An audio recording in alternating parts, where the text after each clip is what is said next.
يا أيها المزمل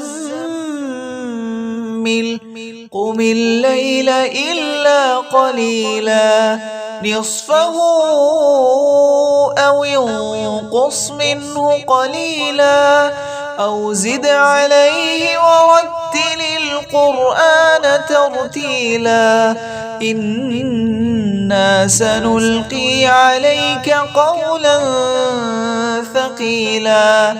إن ناشئة الليل هي أشد وطئا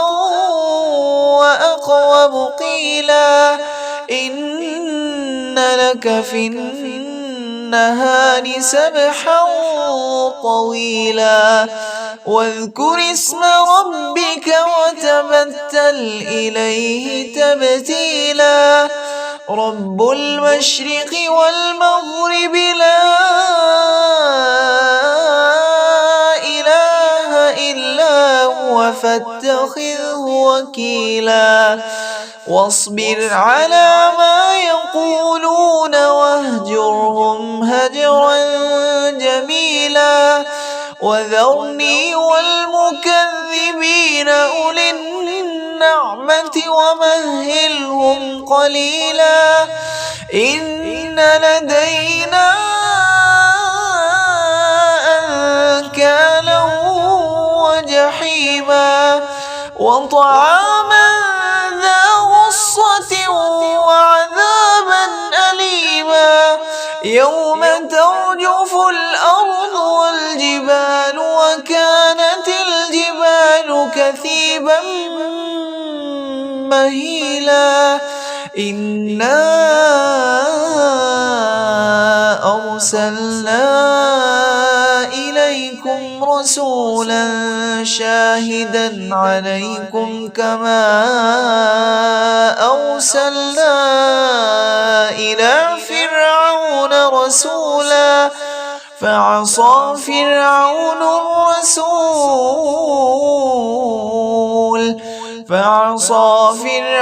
الرسول فأخذناه أخذا وبيلا فكيف تتقون إن كفرتم يوما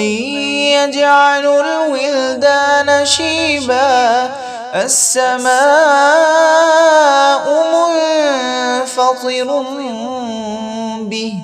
كان وعده مفعولا إن هذه تذكرة فمن شاء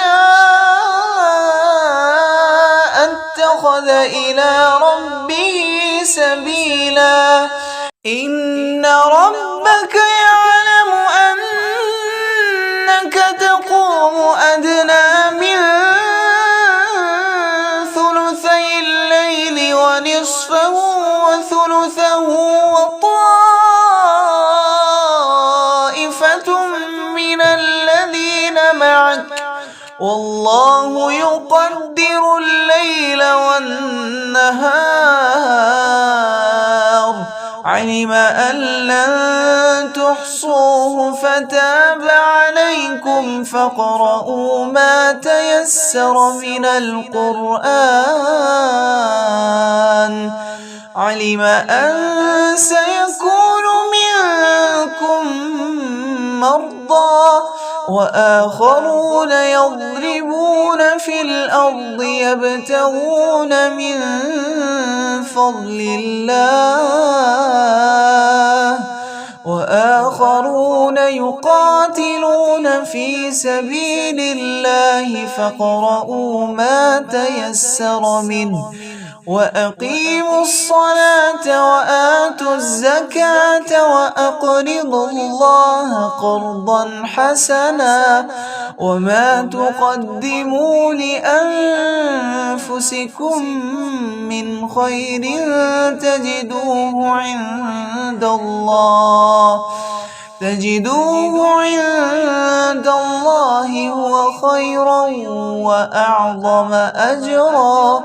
واستغفروا الله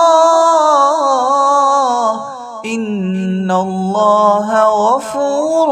رحيم.